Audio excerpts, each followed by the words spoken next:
BlackRock shares plummeting today, down more than 5%. Just keep declining as the day goes on. You can see 5.2% lower today.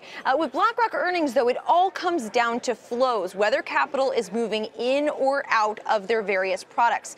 In the third quarter, BlackRock saw net outflows from institutions that owned equity indexes. The number, to the tune of $30.9 billion, was largely blamed on de-risking.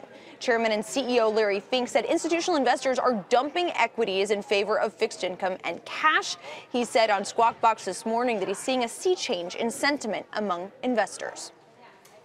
We saw huge movement from clients, a lot of churn, and it was just, I think the markets are showing that investors are confused. I was disappointed in our net flows, but very explainable by some large de-risking.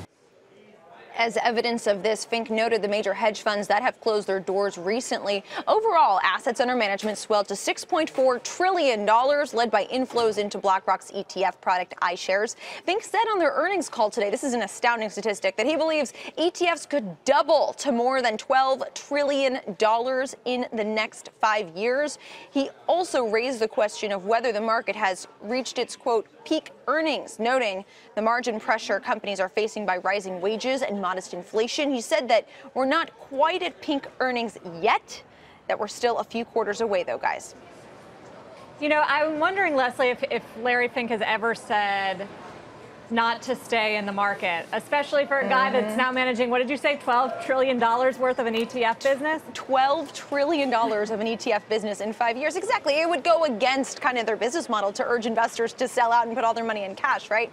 And we hear this a lot from investors that we're kind of in this seventh inning. They always kind of leave some room for, you know, a potential correction, a few quarters, a few years, whatever it might be.